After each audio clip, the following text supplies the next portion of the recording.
de suelo según la normativa mexicana, impartida por el maestro en sistemas ambientales, Ángel Raúl Cruz Cerrato, el cual a continuación me permitiré mencionar un poco más acerca de nuestro ponente. Ángel Raúl Cruz Cerrato, originario de Gómez Palacio, Durango, es egresado del Instituto Tecnológico de Durango como ingeniero químico en el 2018 y como maestro en sistemas ambientales en el 2022 por la misma institución, dentro del cual participó en eventos de innovación tecnológica en los años 2016 y 2017 con temas de desarrollo de medicina con propiedades naturales. En el área profesional ha realizado trabajos de diferente índole para la empresa privada, así como trabajos de investigación para dependencias federales, como es la Comisión Nacional del Agua y la Comisión de Ciencia y Tecnología, con trabajos que abarcan la reología de alimentos, construcción de elementos finitos y la remediación de suelos contaminados por metales en conjunto con la industria minero-metalúrgica. Sin más que decir, me permito presentarles a nuestro ponente y pedirles su atención. Gracias. Bienvenido. Muchas gracias. Antes que todo, muchísimas gracias por la invitación. Reciban un cordial saludo desde la ciudad de Durango. Actualmente me encuentro aquí en la ciudad de Durango, entonces aquí trabajo. Para cuando gusten venir por aquí me pueden encontrar. Bueno, el día de hoy pues les quiero hablar un poquito sobre lo que es el correcto manejo de residuos de suelo. Esto con base en la normativa mexicana, porque como sabemos existe la normativa de la ONU, ¿sí? O sea, este es un problema a nivel mundial. Entonces la ONU también tiene su normativa, pero ellos se basan como que a principales normativas de los países que son potencias. Que me gusta mucho hablar sobre la normativa mexicana porque es una normativa que está bien fundamentada. Vaya, muchos creemos que no, pero sí. Entonces, antes de entrar un poquito en el tema, me gustaría hablarles un poquito más del contexto de lo que es realmente un residuo, ¿no? Porque tenemos por ahí vagas o vagos conocimientos de ideas de qué puede ser un residuo. Pero según la RAE, en este año, en 2023, es todo aquello que resulta de la descomposición o destrucción de algo. Eso es un residuo. Entonces, podemos decir que nosotros nos vamos a enfocar al suelo, pero realmente un residuo también puede afectar el agua, puede afectar el aire, ¿no? Esto debido a la descomposición natural o a la descomposición forzada. También es muy importante saber esta parte. Hay algunos residuos, como son los residuos químicos en el suelo, que muchas de las veces son descomposiciones forzadas. ¿Por qué se dice que son descomposiciones forzadas? Porque son con base en un proceso. Por ejemplo, el minero metalúrgico, donde lo que a mí me importa normalmente es extraer oro, plata, cobre, zinc, hablando más hacia acá el estado de Durango, que pues nosotros tenemos ahí la fortuna de tener grandes minas de oro. Bueno, ¿qué pasa ahí? Se utilizan muchísimos materiales para poder extraer el oro, pero realmente estoy generando un residuo de manera forzada. No estoy generando un residuo de manera natural, porque también hay residuos naturales. ¿Cuáles pueden ser los residuos naturales? De fruta, eh, la hojarasca en los árboles.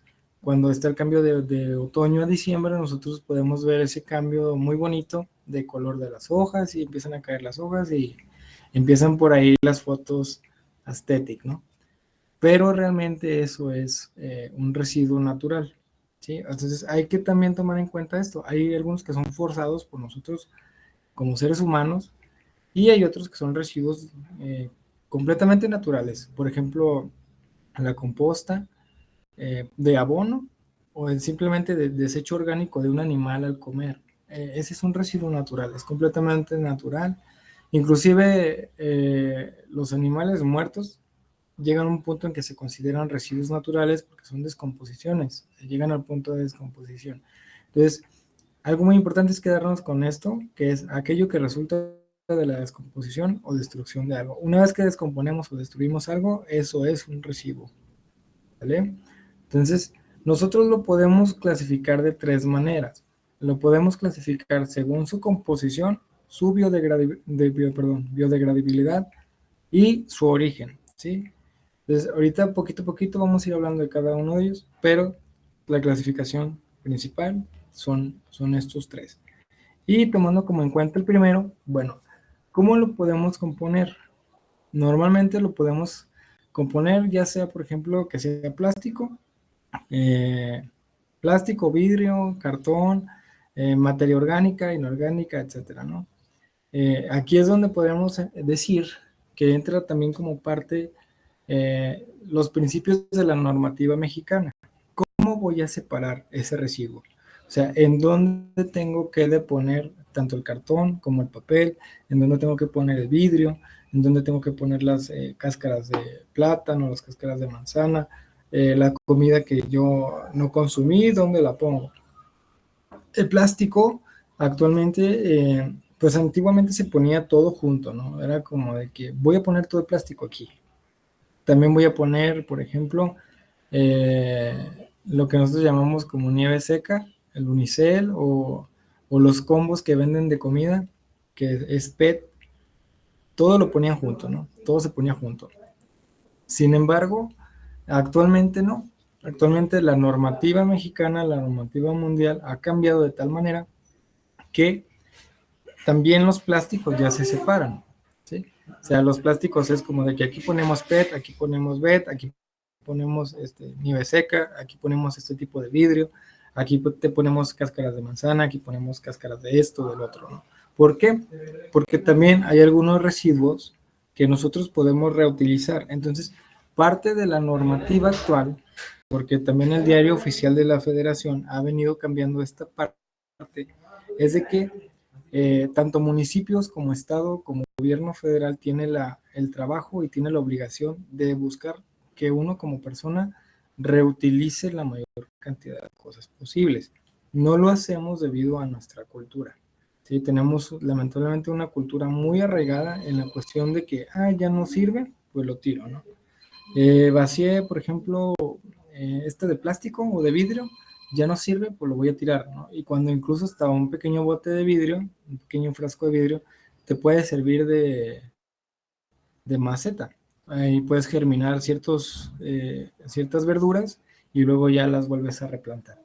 Pero esa es una cuestión cultural que se ha venido implementando con los más pequeños. ¿Para qué? Para que en un futuro general como que este cambio de mente. Entonces, ¿qué es lo que pasa? Que según su composición es como tenemos que separarlo. Y normalmente nosotros vamos a encontrar pues, los botes por ahí, ya sea el color azul para los plásticos, el color amarillo para los vidrios, el color verde para materia orgánica o para materia inorgánica, etc. Dentro de la normativa actual, hay ciertas normativas, por ejemplo, municipales, donde te marcan que las escuelas o lugares, establecimientos, tienen que separar la basura. Lo que hacen las escuelas es separar plástico, cartón, orgánico e inorgánico, ¿no? Pero ahí a veces hay como que esa parte de qué es inorgánico y qué no es inorgánico. Porque yo puedo decir, pues inorgánico es todo aquello que no tiene cadenas de carbono y que pues básicamente no proviene de un ser vivo o que no proviene como de un fruto, de una planta, etcétera. O sea, eso no es, eso es orgánico y el cartón, el plástico, el vidrio es inorgánico. Pero hay ciertas cuestiones ciertas cosas que también siguen siendo inorgánicas. Por ejemplo, los elementos químicos o los compuestos químicos. No sé, por ahí algunos a lo mejor se dedican a la química como tal de lleno y sabemos que hay compuestos inorgánicos, ¿no? Entonces también entra dentro de los residuos. Entonces, ahí también entra la normativa. No entra la normativa como tal aquí, separar una composición, sino que también entra ya en decir cómo lo voy a mover, cómo lo voy a trasladar y qué voy a hacer más adelante con ellos.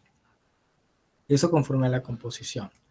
Y luego está la biodegradabilidad, que es donde entra lo que son orgánicos e inorgánicos.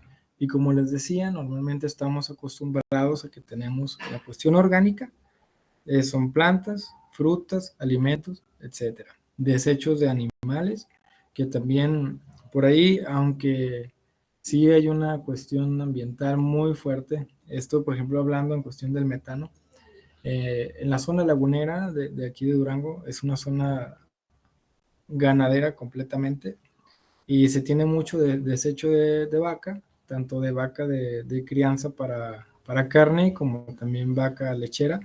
Se tiene mucho desecho de metano a través de las heces fecales de las vacas. Entonces, ese es un desecho orgánico, ¿sí? Porque es un residuo que tenemos ahí, es un desecho completamente orgánico. ¿Qué es lo que se está haciendo actualmente también? Porque también la normativa pues lo está estableciendo de esta manera, es decir, que tenemos que buscar reutilizar ese desecho. ¿Y cómo lo hacemos? Bueno, lo que se hacen son pilas de metano, ¿no? Por ejemplo, con la composta, pues lo que hacemos es alimentar la tierra, dejamos crear una composta a través de plantas y flores, de frutas, controlamos su temperatura, etcétera, cuando son compostas profesionales, y cuando no, pues se busca ahí que sea la composta de la mejor manera.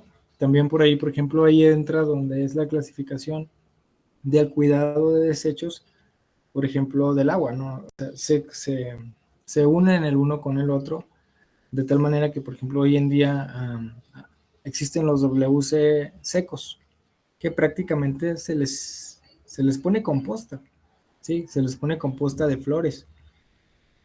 Y una vez que está lleno el desecho, se vacía y se vuelve a llenar de esa pequeña composta de flores. Entonces, a pesar de que son residuos, se buscan maneras orgánicas o maneras simples que nos permitan reutilizar, ¿sí? Y en el caso pues, de los inorgánicos, se separan. Sí, hay una normativa que nos indica que tenemos que separar y luego tenemos que buscar la manera de reutilizar. En el ejemplo que tengo aquí en la foto, pues yo puse plásticos, porque es muy sencillo, ¿no? Separo los plásticos, separo el cartón, separo el vidrio, y todo eso lo puedo reutilizar y lo puedo refabricar. ¿Cómo? Pues lo mando otra vez a las fábricas de plástico y obtengo otra vez las perlas de PET. Una vez que tengo las perlas de PET, pues puedo volver a fabricar algún otro producto a través de ciertos plásticos. Por ejemplo, para las botellas, pues las botellas lo que se hace es reutilizarlas, ¿no? Y pues por ahí era, como también la normativa lo marca, pues también tenemos que decir que nuestro producto de residuo reutilizado, pues es orgánico, ¿no? O es amigable con el ambiente. Entonces, ¿qué es lo que hacen? Que te dicen, esta botella ha sido 100% reutilizada. ¿Cómo? Pues se utilizaron botellas que ya se habían utilizado y se volvió a fabricar el plástico a partir de esas botellas. Y luego también está, según su origen, está lo que son los municipales, que básicamente esto le corresponde al municipio. Como podemos ver la imagen aquí de la carreterita con la hojarasca de los árboles, eso es un residuo municipal. ¿Por qué? Porque ellos deben de encargarse, el municipio como tal, del cuidado de los árboles de la ciudad. Entonces, muchas de las veces cuando están los cambios de clima, los aires, etcétera, los árboles viejos, pues está esa basura, ¿no? Que es una basura, pero a ellos les corresponde trabajar con ese residuo, entonces se considera como residuo municipal. Otros son los residuos domiciliarios, que es donde entra, por ejemplo, las botellas de jabón, los empaques de comida, la comida en sí. Por ejemplo, ya ven que últimamente pues, está muy de moda como poner aromatizantes en las casas para que esté como que un olor más agradable. Bueno, pues eso también ya entra dentro de un residuo domiciliario. Inclusive la electrónica como tal. Hay ciertas electrónicas que ya también entran como residuo domiciliario. Por ejemplo, los audífonos que son Bluetooth, los ratones, las Alexas, por así decirlo, son completamente residuos domiciliarios porque están en un domicilio, ¿no? Y luego están los que son de origen industrial, que pues son los residuos que llevan a cabo una industria, que ahí pues ya son a gran escala, ¿no? Que pueden ser desde químicos, materiales de construcción, materiales de fabricación de madera, etcétera, ¿no? O sea, todo lo que tenga que ver con la industria, eso es origen industrial. Los comerciales, bueno, pues los comerciales son los que provienen de los centros comerciales, como la comida, los empaques de palomitas, todo lo que tenga que ver con un centro comercial lo podemos definir como comerciales. Hospitalarios, como lo son las gasas, los utensilios de cirugía, las batas que son desechables, las sábanas de cama que también en ocasiones son desechables, los cubrebocas, aunque son residuos hospitalarios, Desgraciadamente no hay como tal todavía una normativa que me diga qué hacer con los cubrebocas. Se me dice que yo debo de guardarlo y debo de llevarlo a un punto de hospital donde van a eliminar ese residuo hospitalario. También por aquí en los residuos hospitalarios entran lo que son las partes de cuerpo, ¿sí? Pero ahí entra dentro de un residuo biológico y ese se maneja de diferente manera. Sin embargo, por ejemplo, las amputaciones o algún trasplante, etcétera, todo entra dentro de un residuo hospitalario. Y los residuos de construcción, donde pues tenemos casi siempre, por ejemplo, en alguna calle vemos de grava o el tiradero de yeso, etcétera, todo lo que van dejando, pues son residuos de construcción y también deberían de tener su manejo o su reutilización, porque también a través de ellos se puede reutilizar. Bueno, pues ya tocando una vez un poquito más el tema, a nivel mundial, pues hasta ahorita, según National Geographic, hay 28 países que representan un alto riesgo de congestión de residuos o de basura, como quieran decirle, y que pueden provocar una gran afectación al medio ambiente, donde cada año se producen entre 7,000 y 10,000 millones de toneladas de residuos. Aquí algo muy importante es que México está dentro de esos 28 países. ¿Por qué? Porque provocan volúmenes de residuos peligrosos. Esto se debe a que México en sí es un país que tiene mucha empresa química. Por ejemplo, para la zona de México, Puebla, Querétaro, León, Ciudad Juárez, Matamoros, Tamaulipas, etcétera, Monterrey, Guadalajara, son zonas clave de la industria, pero hay mucha industria química. México tiene industria química, la cual pues tiene residuos peligrosos, ¿sí? Tiene residuos bastante peligrosos que muchas de las veces no son manejados de la mejor manera. Casi todos los residuos peligrosos son enviados a la ciudad de Monterrey, casi todos, a Guadalajara, Monterrey y México. Pero hay partes que incluso en México deciden enviarlos a Monterrey. Por ejemplo, un ejemplo muy sencillo aquí en Durango, los residuos biológicos de hospitales, todos son enviados a Monterrey. Los residuos de laboratorios de tomas de sangre, de tomas de orina, etcétera, son enviados a Monterrey. Entonces, sí hay zonas de México donde se manejan eh, residuos de muy alto riesgo y aparte hay ciudades de México que tienen ahora sí que tiraderos de basura muy grandes, ¿no? Por ejemplo, la Ciudad de México tiene el segundo o el tercero, me parece, tiradero de basura más grande del mundo.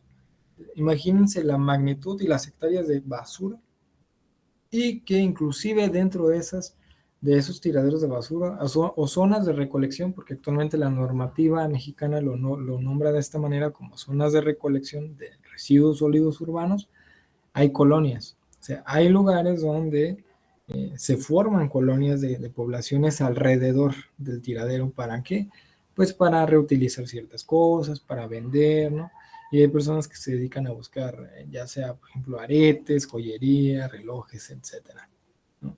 Y se hace todo un negocio. Sin embargo, pues la normativa mexicana marca distintas cosas, ¿no? Marca como de que tienes que tener tu lugar de trabajo, tu lugar de recolección, tu proceso de recolección, tu lugar de recolección, dónde lo vas a recolectar todo, dónde lo vas a tener, y qué vas a poder reutilizar y qué no, y cómo vas a manejar lo que no se puede reutilizar.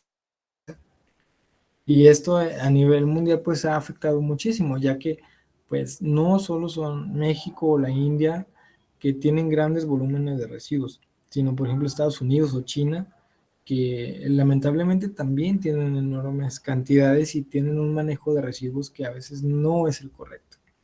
Un ejemplo de esto, por ejemplo, en Japón es la pesca. La pesca genera residuos enormes y Japón lo hace de una manera a veces muy desmedida y esto genera que actualmente tengamos islas de basura en el planeta, ¿no? O sea, que haya pequeñas islas en el mar que ya de tanta basura forman islas, pero son de pura basura, ¿no? O por ejemplo en la ciudad de Nueva York, en Estados Unidos, donde tienen una isla completamente llena de basura, que es el basurero de Manhattan, de Brooklyn del Bronx. Las 3 islas tienen una sola isla para... Ya desde ahí vamos viendo la magnitud de cuánto daño estamos causando a través de los residuos. Y en México, bueno, en México se generan diariamente, según la INEGI, entre 102.985 toneladas de residuos, de los cuales se recolectan el 83.93% y se disponen el 78.54%. Si se fijan, o sea, no es una mala cantidad de lo que recolectamos, ¿sí? O sea, casi todo el país tiene un sistema de recolección ya establecido. Casi todos los municipios del país tienen un sistema de recolección establecido o tienen un tiradero municipal donde la gente va y deja su basura, etcétera, ¿no? Pero lo recolectan. Pero lo preocupante aquí de México es esto. Del 83.9% que se recolecta, solo el 9.63% se recicla. O sea, ni el 10% de los 102.000 toneladas se llega a reciclar. Y eso es algo muy preocupante. ¿Por qué? Porque si nosotros recicláramos una mayor cantidad, pudiéramos producir más cosas. Al haber más producción, pudiera haber más trabajo e incluso exportación. A lo mejor dirían, pero exportación de qué? No, bueno, por ejemplo, si tú reutilizas todas las botellas y fabricas más botellas de plástico, pues a lo mejor, o botella biodegradable, que le llaman hoy en día, pues a lo mejor como tienes una gran cantidad, pues ya no necesitan producirlo en otro lado, o en un lugar donde no pueden producirlo, pues lo envías, ¿no? O por ejemplo, las libretas que son hechas con base en hojas recicladas que tienen ese color amarillo característico, pues por ahí también puedes empezar, ¿no? O sea, decir, bueno, esta zona, por ejemplo, aquí en Durango, en Zacatecas, que se tienen pues bosques muy bonitos, pero también se tiene la tala de árboles, que es lo que estás provocando, que exista una menor cantidad de tala de árboles, ¿no? Estás ayudando al medio ambiente, estás disminuyendo los residuos y estás provocando que pues haya una sinergia de una recuperación del planeta. Por ejemplo, lo vimos en el COVID. Sí, en el COVID lamentablemente hubo muchos residuos médicos de hospital. Sin embargo, la contaminación disminuyó. ¿Por qué? Porque la gente no salía a sus casas. No tiraba basura en las calles, no tiraba basura en las playas. Hubo, por ejemplo, algunos gobiernos del norte y del sur, me parece también Veracruz, Sinaloa, algunas costas de Campeche, que el gobierno se dedicó a limpiar las playas. Y eran playas que estaban completamente limpias durante un año y los animales regresaron debido a esa cuestión, a que es una zona que está limpia, que ellos pueden estar seguros, ¿sí? Y dentro del país, si se fijan, para la recolección o generación de residuos por región, hasta el 2004, quien más generaba residuos era la zona de México, de Hidalgo, de Querétaro, toda esa zona lo generaba hasta el 2004, hasta el 2020-22, más o menos, yo estuve revisando y siguen exactamente igual, ¿no? Ha aumentado un poquito en el norte, pero es exactamente igual. Y aunque parezca extraño, pues quienes menos generamos son ahora sí que los de la frontera. Muchos dirían que son los que generan más, sin embargo son los que menos generan debido a que tienen una cultura de manejo de residuos diferente. Al estar en frontera, ellos también se contagian de la cultura de manejo de residuos de nuestros países vecinos, ¿sí? Entonces, al tener la cultura de manejo de residuos de Estados Unidos, pues ellos lo hacen igual y eso evita que tengan una mayor cantidad de generación de residuos sólidos, ¿vale? Entonces, en México actualmente se puede dividir como tal en un 50% la basura de comida, jardines y materiales orgánicos. Eso es lo que más consumimos, eso es lo que más tiramos. Y ya después de eso viene lo que son residuos finos, productos de papel, plástico, metal y textil. Y ahora sí, entrando ya un poquito más en materia, bueno, pues la principal normativa que maneja para manejo de residuos viene desde la NOM 052, que va desde la 052 a la 056, y también la NOM 083. Esas son las 6 principalmente hay 10, pero para manejo como tal de residuos se puede decir que son 6, ya que las otras 4 son utilizadas para residuos exclusivamente peligrosos, ¿sí? Si hay alguno por aquí que tiene alguna duda de manejo de residuos peligrosos, con todo gusto me puede preguntar. Yo me enfoqué ahorita más a manejo de residuos de suelo, de cómo es el manejo de residuos de suelo. También cabe mencionar que la normativa también tiene unas normativas, unas NMX, eh, que se dedican más, o van más, perdón, van enfocadas al manejo de ciertos metales en las empresas minero-metalúrgicas. Pero estas que están aquí son principalmente para ese manejo de residuos que puede ir desde lo básico hasta lo muy avanzado. Entonces, la primera, la 052, establece las características de residuos peligrosos, el listado de los mismos y los límites que hacen un residuo peligroso. Entonces, primero, ¿qué hace la normativa? La normativa primero nos enlista, nos dice, mira, esta es la lista o estos son los elementos, compuestos, etcétera, que realmente son dañinos, que realmente son tóxicos, qué características tiene, cómo lo maneja. Y, por ejemplo, la normativa te pide que lo manejes a través de un etiquetado de colores, ¿sí? A través de un etiquetado de colores y de un etiquetado de características físico-químicas, es donde te pide la normativa que lleves un control. Así es como ellos te lo piden. Te piden como que la característica física del elemento, del compuesto, y las características químicas, qué tan peligroso es, si es radioactivo, si no es radioactivo, si es flamable, no flamable, es tóxico, no tóxico, etcétera, ¿no? Entonces, es lo que normalmente nosotros vemos ahí en el laboratorio con los envases de compuestos químicos. Que tenemos ahí nuestra pequeña etiquetita de color, que normalmente es blanco, y lo vemos así de colores, ¿no? Y viene de, es flamable, no es inflamable, es tóxico, y tiene tantos grados de Brix, o su temperatura de ebullición, etcétera, ¿no? Es como actualmente se tiene en la comida, que se tiene, por ejemplo, los sellos negros, donde te dicen que tienen alto contenido de sodio, alto contenido de azúcar. Bueno, pues la normativa establece las características que tienen esos residuos y cómo deben de manejarse. ¿Por qué? Porque algunos residuos pues están en composición con otros, ¿no? Con otros elementos químicos que ya no tienen las mismas características. Entonces siempre debemos de aprender a manejarlos. Como consejos, si hay algún químico por aquí, que espero que sí, recuerden que los ácidos siempre van en botellas de vidrio, ¿sí?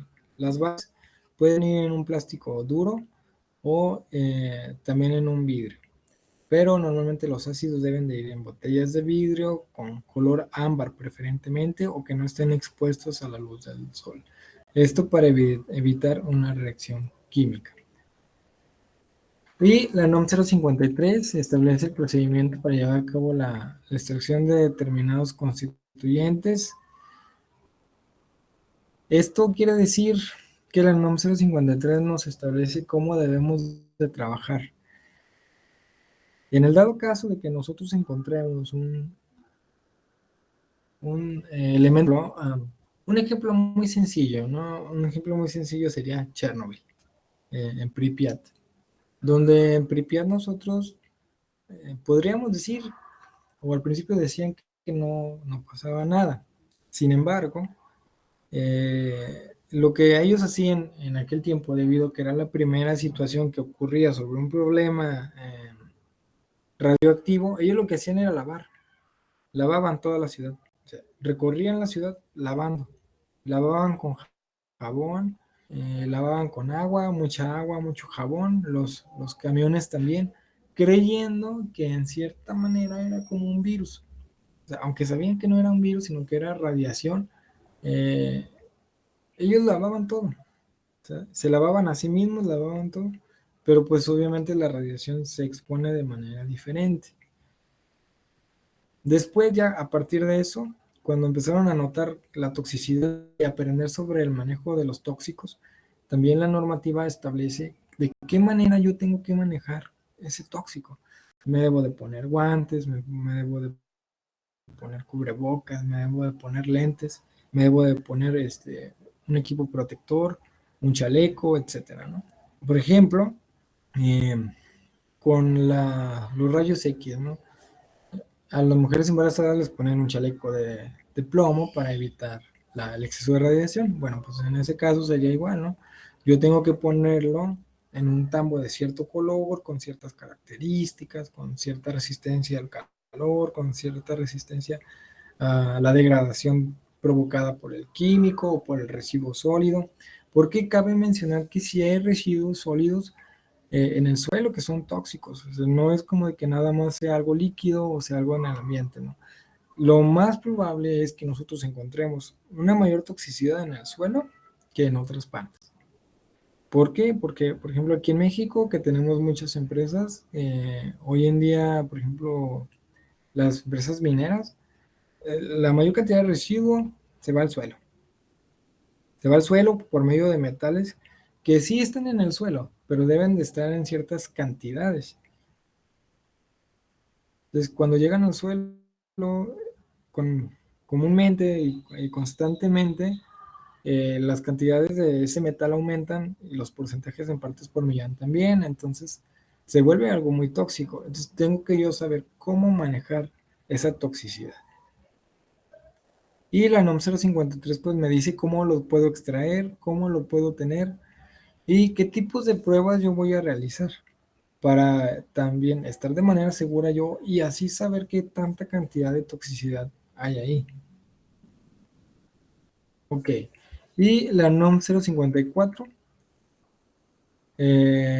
me establece el procedimiento para determinar qué tan incompatibles son entre dos o más residuos considerados como peligrosos. ¿Sí? ¿A qué va esta NOM 054? Bueno, la NOM 054 me dice qué sí puede estar con qué, porque hay ciertos elementos, compuestos o residuos que yo no puedo tener juntos. Por ejemplo, en casa, ¿no? Un residuo sólido que yo no puedo tener junto con otro sería el ácido muriático con el aluminio. Si ustedes por ahí dicen, pues se me cayó tantito sultán, que así es el nombre comercial, ¿no? Sultán. Se me cayó tantito sultán y no me fijé y había un pedazo de aluminio o había un pedazo de esto en el piso, pues deben tener cuidado porque se genera pues un gas. Ahora pasa lo mismo con un sólido en el suelo. Hay ciertos sólidos, junto con otro sólido, pues se va a generar una reacción química, porque las reacciones químicas algunas son sólido con sólido. Y esto se debe a que están presentes en el suelo, llueve y la lluvia se lleva esos sólidos, llegan al río y el mismo río hace el trabajo de un vasito agitador. O sea, es como si lo metiéramos a un matraz de, de laboratorio y lo estuviéramos agitando y los mismos sólidos se deshacen en el agua y generan una reacción química, y lo cual lo puede volver peligroso. A lo mejor nosotros podemos tener un elemento, un compuesto que por sí solo no era peligroso, pero al estar en contacto con otro y con el agua, se vuelve venenoso, se vuelve muy tóxico, y pues cuando ocurren, por ejemplo, los problemas con los animales, ¿no? Por ahí recuerdo, creo que fue en el 2007, por ahí una empresa de químicos tenía problemas en una región de Estados Unidos porque el químico que ellos utilizaban era muy tóxico, era el químico que se utiliza para las placas de Tefal, pero era muy, muy tóxico. Entonces lo que pasaba es que se iba a la tierra, se formaba sólido y se lo comían las vacas, ¿no? Entonces las vacas se enfermaban y les daba como el síndrome de la vaca loca, lo que llamaban síndrome de la vaca loca, que pues, después se supo que era una bacteria, pero ellas sufrían ahora sí que los daños colaterales de esos residuos sólidos que eran expulsados por la empresa. Y luego esos residuos sólidos se iban al agua y causaban cáncer en las personas, en los granjeros, ¿no? Entonces, si se fijan, aquí en México sucede lo mismo. Por ejemplo, en la región norte tenemos muchos problemas de ese tipo con las empresas, de que a veces no es que no tengan el cuidado, sino que son empresas que no manejaban un manejo de residuos correcto. Entonces llegó la normativa y fue como de, pues tenemos que cambiar esto, pero lo que ya habíamos hecho mal, pues no se puede resarcir completamente. Entonces, con el paso de los años, muchas personas que trabajaban del campo, animales que estaban en el campo, o personas que bebían agua y que el agua provenía de los campos, pues eran intoxicados, ¿no? Entonces, ¿qué es lo que hizo la normativa? Empezar a desarrollar y a cambiar ahí y buscar qué sí es compatible con qué y cómo lo voy a manejar, porque yo no puedo llegar y decir lo levanto o lo quito, ¿no? Sino que lo quito, pero cómo lo separo. ¿Sí? Eso es lo que yo tengo que buscar. Ahora, una vez que ya tengo eso, ahora sí nos vamos a la parte del diseño. La normativa 056 me establece de qué manera yo tengo que diseñar no solo el lugar donde yo voy a poner la basura, donde yo voy a poner los residuos sólidos, sino que tengo que diseñar realmente todo recolectar, en qué lo voy a recolectar, cada cuándo lo voy a recolectar, en qué tiempo, cómo lo voy a separar, hacia qué punto de la ciudad lo voy a llevar, porque yo no puedo tener un lugar de recolección de residuos urbanos a la mitad de la ciudad, porque me provocaría un mal olor, me provocaría daños al suelo, porque también el tener un lugar de recolección de basura causa daños al suelo, ¿sí? Me puede generar un incendio por la generación de metano, entonces se puede quemar, ¿sí? Entonces, ¿qué es lo que yo voy a hacer? Por ejemplo, por ahí también recuerden que la basura genera líquido, ¿no? Que es el lixiviado. Entonces, como yo tengo materia orgánica, pues se va deshaciendo ese residuo y me va generando lixiviado y va dañando la capa del suelo y también después va dañando los mantos acuíferos y va contaminando todo. Entonces yo no puedo tenerlo como tal dentro de la ciudad. ¿Qué es lo que hago? Que bueno, según la normativa me dice que yo necesito diseñar una planta de recolección fuera de la ciudad, lo más fuera posible. O sea, que esté dentro de la ciudad, pero no dentro de la mancha urbana, sino que yo pueda tener rutas de acceso o lugares de reciclaje que sean cercanos a la mancha urbana, pero que no afecten a la población. Entonces, ¿qué es lo que hace la normativa 056? Te dice cómo diseñas. Dice cómo vas a recolectar, cómo vas a generar tu lugar de recolección, tu centro de reciclaje, cuáles son tus mejores rutas, cuáles son tus mejores puntos para tener, para recolectar o para ahora sí que llegar y disponer. De eso se trata la normativa 056. Y la normativa 083 establece las condiciones que deben reunir los sitios, esto sí es importante, que deben de reunir los sitios. Por ejemplo, como pueden ver aquí en la imagen, normalmente se hacen placas, ¿sí? Se hacen pozos y se va poniendo la basura, se va poniendo como en placas. Se pone una placa y luego se pone lo que es tierra, se ponen largos tiros de plástico, como si fuera de esas bolsas negras de basura, pero grandísimas. Se pone por encima de la tierra y obviamente se van uniendo por medio de salidas de aire. Esto para evitar la formación de gas metano o la expulsión del gas metano, evitando que así se acumule y haya una explosión. Entonces, la norma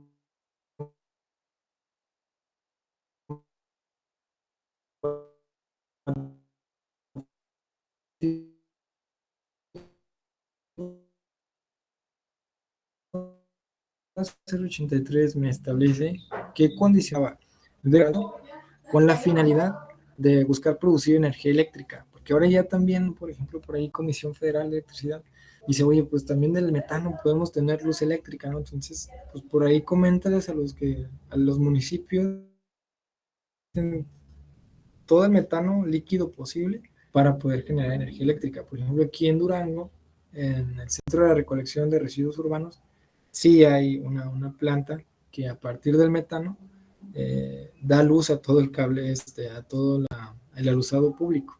Entonces ya ahí Comisión se ahorra dinero, pero también el gobierno, ¿no? Entonces, las condiciones están establecidas. Va a haber lugares que a lo mejor van a ser diferentes a otros o que no los van a respetar. Esto puede pasar mucho en los municipios que son como que lugares escondidos entre la sierra y entre las montañas, que dicen, no, pues es que a mí nadie me va a venir a checar o no tengo dónde, ¿no? Entonces, ¿qué es lo que hacen? Que ven ahí un megapozo entre cerros, pues aquí aventamos la basura, ¿no? Y obviamente la basura va cambiando de lugar a lugar. Por ejemplo, aquí en el norte de Durango, en la sierra, hay uno que es muy curioso, que es cerca a una mina, que literalmente todo el pozo son botellas de cerveza, porque la gente tiene pues ese gusto muy arraigado, ¿no? Entonces, ¿qué hacen? Toda la basura van y la avientan ahí. Toda la basura la iban y la aventaban ahí. Pero después llegó Semarnat y les dijo, oye, no, pues es que no puedes tenerlo como tal así, ¿no? Tienes que producir, tienes que tener un lugar bien establecido. Entonces, conforme a la normativa, lo establecido por esta normativa, entonces ellos ya van diseñando, ¿no? Lo importante es diseñarlo bien, porque si no se tiene un buen diseño, también no se puede tener una buena recolección o no se puede tener como que la recolección deseada. Y para esto, por ejemplo, viene lo que es la LEGEPGIR, perdón, LEGEPGIR, que tiene como objeto garantizar el derecho de toda persona al medio ambiente, que es un medio ambiente sano y proporcionar el desarrollo sustentable a través de la prevención de la generación, la valorización y la gestión integral de los residuos peligrosos o de los residuos sólidos urbanos, así como prevenir la contaminación. ¿Qué es lo que me da esta ley? La Ley General de Prevención me dice cómo yo voy a mover o cómo yo voy a cuidar cada una de las cosas. Y para esto se tiene un plan de manejo, que pues es un instrumento de gestión que permite en lo particular diseñar y controlar de manera flexible el manejo de los residuos, ¿sí? Lo tienes que hacer, o sea, toda persona, toda industria debe de hacerlo, toda escuela debe de hacerlo, toda institución gubernamental debe hacerlo, toda institución privada debe hacerlo, todo hospital privado o público debe hacerlo. Deben de tener un plan de manejo de residuos. ¿Y cómo es ese plan de manejo de residuos? Bueno, pues hay distintas modalidades. Por ejemplo, pueden ser privados o mixtos, ¿sí? A privados se refiere a empresas privadas, ¿sí?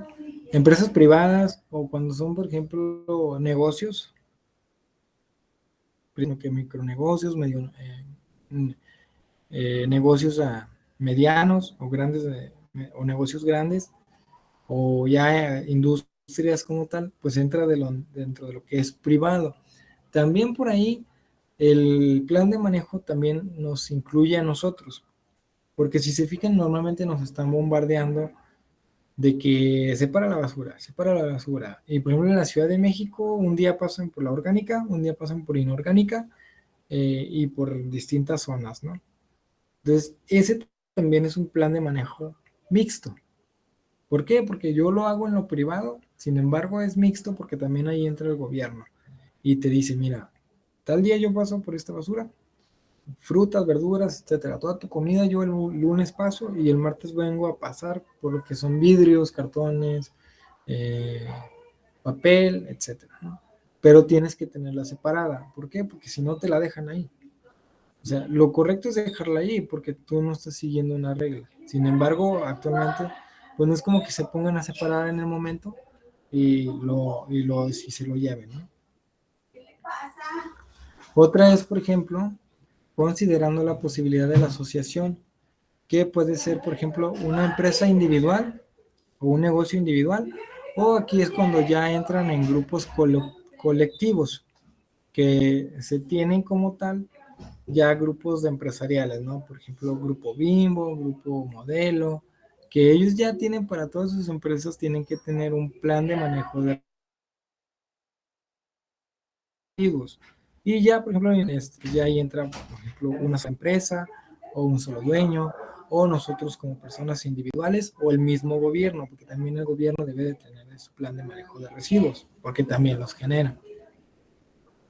Y luego también está conforme a su ámbito de aplicación, que puede ser federal, que para esto pues se encarga lo que es medio ambiente, la Secretaría de Medio Ambiente y Recursos Naturales, antiguamente Semarnat, y luego está a nivel estatal, que por ejemplo aquí en Durango sería la Secretaría de Recursos Naturales, y luego estaría a lo que es lo municipal, ¿sí? Por ejemplo aquí en Durango pues tienen la dependencia de medio ambiente y que es la encargada de básicamente pues de la recolección, el cuidado de la ciudad, los programas de separación de basura, los programas de limpieza en las calles, en los canales de riego, etcétera, ¿no?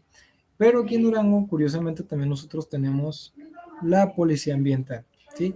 La policía ambiental, pues bueno, ya se dedica también a quejas, más que nada quejas de ruido, quejas de suciedad, de que van y tiran en un terreno baldío, o, por ejemplo, también hacen el trabajo de bomberos de recuperación de animalitos. Ellos van y rescatan animales que están abandonados o que tienen por ahí las personas muy descuidados. Todo lo que tenga que ver con el ambiente, eso es lo que hace la policía ambiental, ¿no? Entonces también ellos, por ejemplo, también reportan zonas que están muy sucias, y entonces ya ahí entra lo que es la Secretaría de Medio Ambiente del municipio, y van y limpian, van y recuperan los residuos, y entra el proceso que tiene establecido la ciudad para la separación. ¿Y quienes están obligadas a presentar un plan de separación o un plan de trabajo sobre la separación de residuos sólidos en el suelo? Pues están principalmente los productores, importadores, distribuidores y exportadores, todos los grandes generadores de residuos peligrosos y la industria minero-metalúrgica. Ellos principalmente porque son los más grandes en generar residuos urbanos o residuos sólidos en el suelo, ¿sí? Son los que más generan. Está comprobado. Por ejemplo, los productores, pues debido a todo lo que producen y a todo lo que desechan, los grandes generadores de residuos peligrosos, como los químicos, no solamente químicos, vaya, por ejemplo, hay empresas como jabón, alimentos, etcétera, que algunos alimentos tienen, por ahí se generan ciertos desechos que pueden llegar a ser peligrosos cuando están ya en ciertas condiciones, y que pues sería muy raro que pasara algo, pero sí pueden generarse algún peligro. Y pues principalmente aquí en México la industria minero-metalúrgica, ¿no? Porque, por ejemplo, en el norte, en todo el país, pues hay minas, ¿no? Y generan residuos sólidos al por mayor. Se generan toneladas y toneladas. Por ejemplo, es sí que, no sé, para 200 gramos o 1,5 kilos de plata, tiran de residuo a través de jales como, ¿qué les gusta? Como 300 kilos de piedra, ¿no? Entonces, la cantidad de piedra a comparación de plata que obtienen es enorme, ¿no? El residuo es algo exagerado. Y son residuos que no solo llevan plata, son residuos que llevan zinc, que llevan plomo, que llevan arsénico, que tienen que ser manejados conforme a la normativa que vimos, pero por eso ellos deben de presentar un plan de trabajo. ¿Cómo lo van a eliminar? O cómo, qué procesos químicos o procesos físicos van a diseñar en sus plantas para que lleve la menor cantidad de residuos sólidos. Y bueno, ¿cómo podemos realizar nosotros también como personas, como escuela, como dependencia, un plan de manejo de residuos sólidos? Pues es primero realizar un diagnóstico del proceso productivo. ¿Qué es lo que estoy haciendo? ¿Cómo lo hago? ¿Qué residuos creen que voy a generar, ¿no? Y luego realizar un diagnóstico del manejo actual de residuos.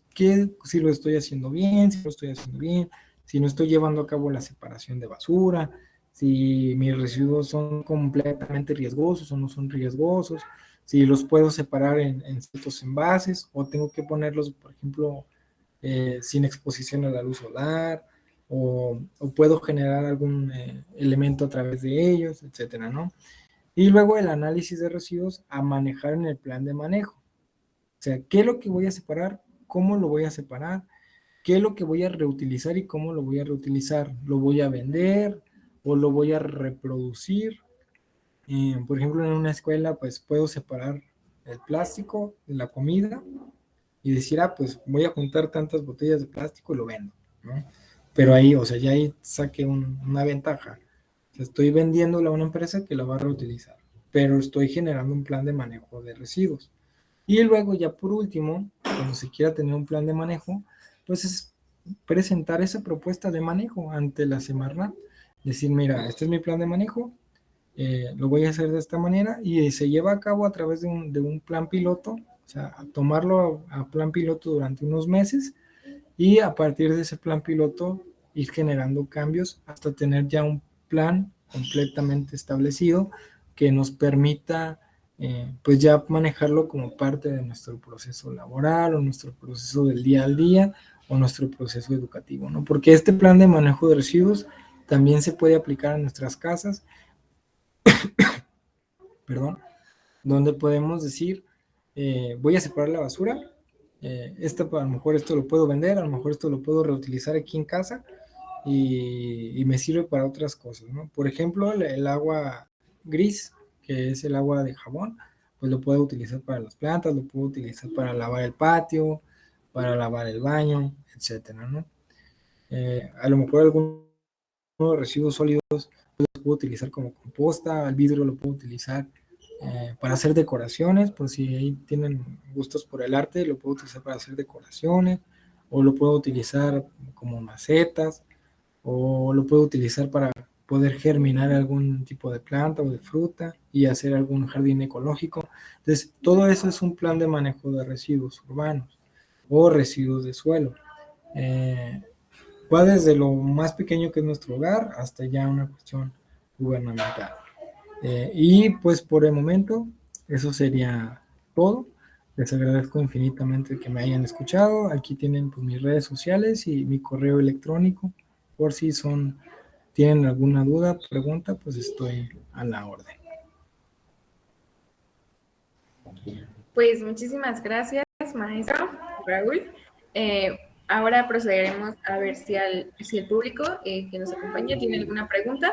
Les pedimos, por favor, levanten la mano con el botón y procedería a cederles la palabra.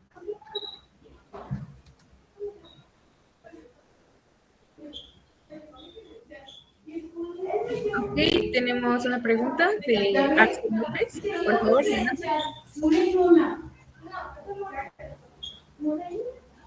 ¿Qué tal? Buenas tardes. Un placer, Axel López, estudiante de Economía de la Universidad Autónoma del Estado de Hidalgo. A lo largo de esta plática muy interesante, te agradezco el tiempo, me surgieron una duda que se iba enriqueciendo cada vez más conforme a los residuos. Y la pregunta es, ¿existe alguna legislación actual que verifique el drenaje? No es ningún secreto que muchas industrias, muchos talleres o incluso, pues sí, procesos artesanales, lo que ocupan es el desecho a través del drenaje. ¿Existe alguna legislación con respecto a los drenajes? Y si no es así, ¿qué plan se podría desarrollar para controlar los residuos en los drenajes? Sí hay una legislación. De hecho, la LGPIR también maneja esa parte de los residuos por descargas. La Semarnat tiene la legislación me parece que es la NMX, hay unas NMX que son la 012, creo, y la 001 de la Conagua, que la 001, 002 y la 007 de la Conagua, me parece, son las que manejan, por ejemplo, los desechos residuales de las plantas de tratamiento. Por ahí, por ejemplo, ya ves que comentaron que yo había hecho unos proyectos para Conagua.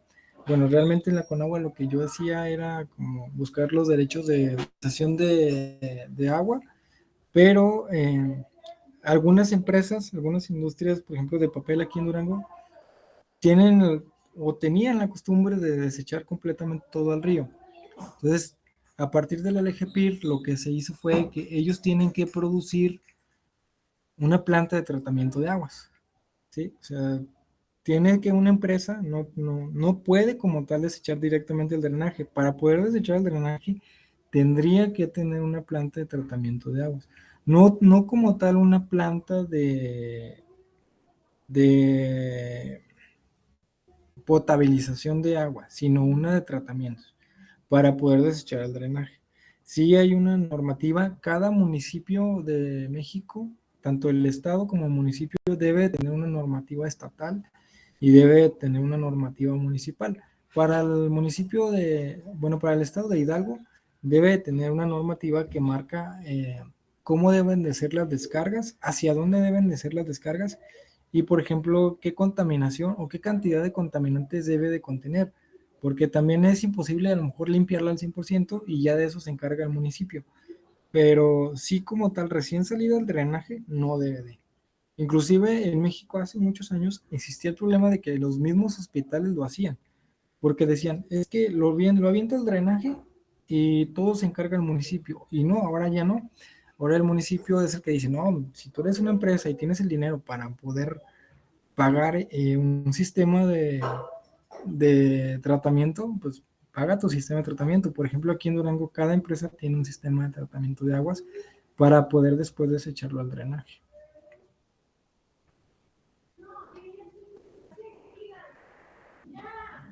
Perfecto, muchas gracias. A ti. Ok, ahora Kelvin Sánchez, por favor.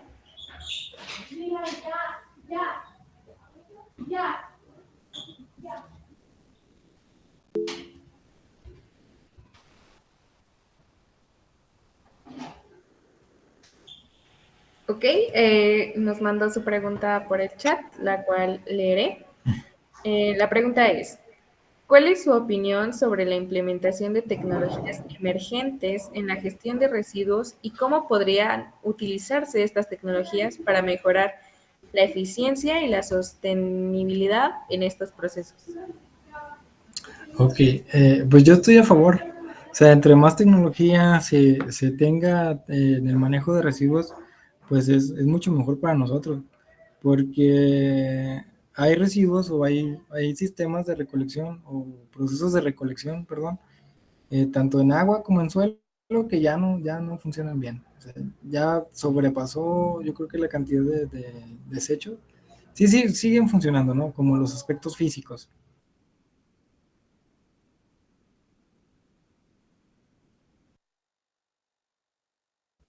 Es mejor para zonas y lugares como muy desarrolladas, porque hay lugares, como por ejemplo aquí en México, hay municipios que están pequeños, que no tienen como tal mucho problema con residuos sólidos y ellos pueden manejarlo a través de una zona, de una recolección básica. Sin embargo, sí se debe de buscar innovar y que también se llegue al punto de tener no a lo mejor un 100% de recolección, porque eso también a veces es imposible, pero sí que la tecnología nos ayude a evitar, por ejemplo, lo que pasa en México, ¿no? Que solo el 89% es recolectado o el 78% es puesto a disposición de un centro de residuos. A lo mejor ya con una mayor tecnología, pues sería más sencillo decir, pues ya llegué al 95%. Y a lo mejor ya con esa tecnología, al decir, bueno, ya no es el 9% de reciclaje, ya es el 27%, ya es el 30%, ¿no? Entonces, sí se ocupa mucho tecnología, sin embargo, también ahí entra la cultura de decir, si reutilizo, si reciclo, si hago unos cambios también en la persona, pues no se necesitaría tanto. Pero el desarrollo tecnológico pues debería de ir a la par de también el desarrollo tecnológico que provoca pues toda esa cantidad de residuos.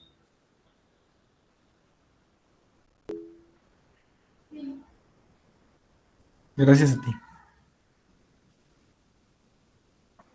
Ok, la siguiente pregunta, Linda Margarita.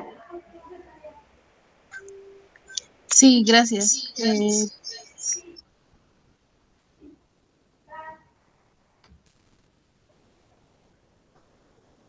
Disculpe. Bueno, ¿cuáles considera usted que son las limitaciones para que se cumplan las normativas totalmente? Perdón, ¿puedes repetir la pregunta? Es que como que te cortaste un poquito. Sí. ¿Cuáles considera usted que son las limitantes para que se cumpla totalmente las normativas? Nosotros mismos.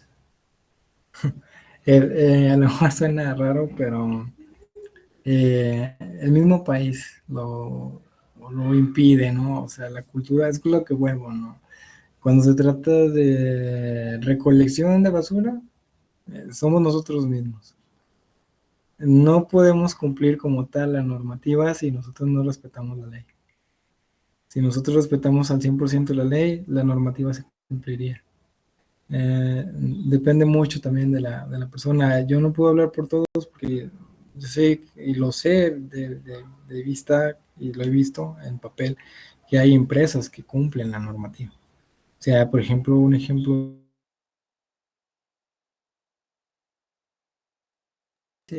tú debes de contener máximo 100 partes por millón de tal compuesto, ¿verdad?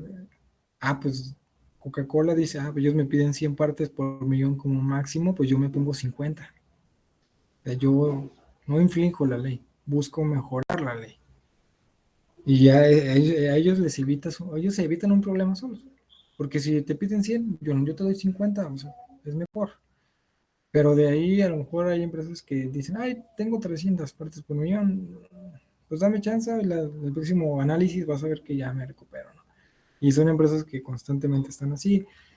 Entonces mismo, eh, los sistemas de recolección a veces no son completamente eficientes.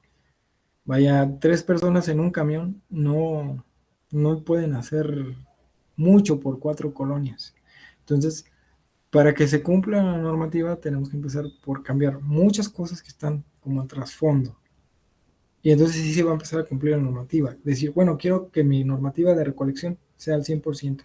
Ah, pues busco contratar más personas, más camiones, que me permitan tener una recolección al 100%. Pero también tengo que buscar un centro de recolección más grande donde ese 100% puede estar establecido. Tengo que buscar tener centros de reciclaje más grandes donde yo pueda aumentar el reciclaje y no tener nada más como que tirada ahí la basura. ¿Sí? Entonces es muy paradójico porque dices, estableces una normativa que te dice cómo manejarte, pero a la vez no lo hacemos porque es caro hacerlo, o no nos da tiempo, o no le damos importancia. Entonces, cambiando eso, cambiamos todo lo demás. Muchas gracias. A ti. Ok, una última pregunta, creo que es de Jacqueline Michel. Adelante.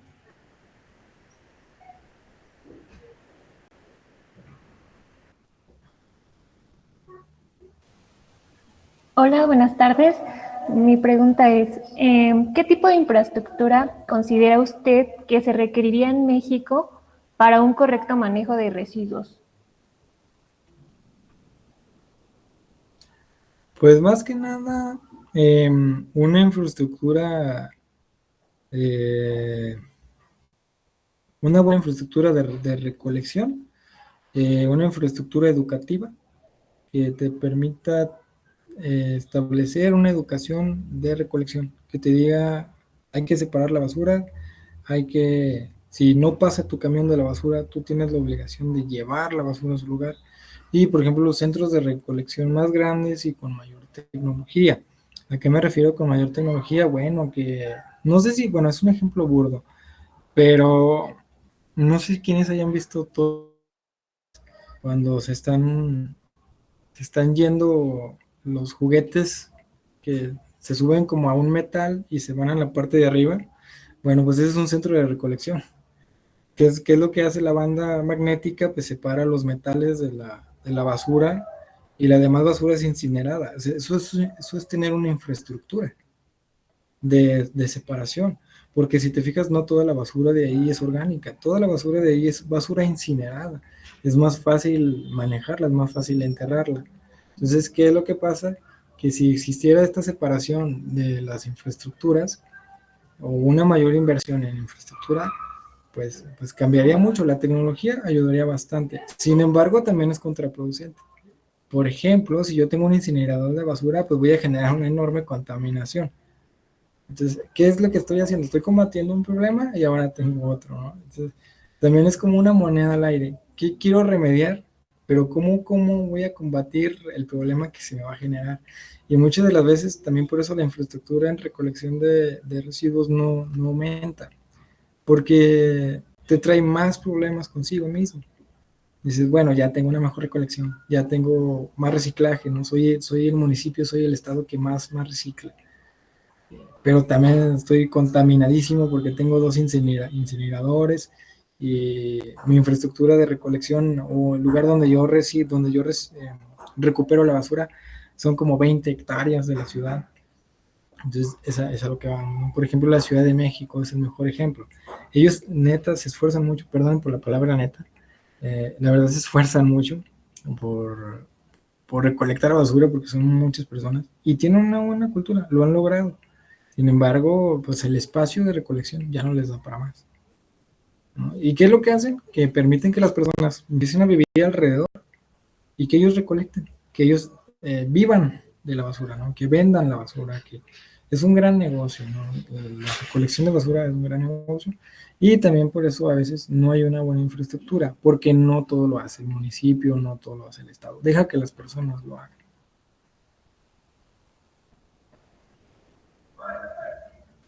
Gracias.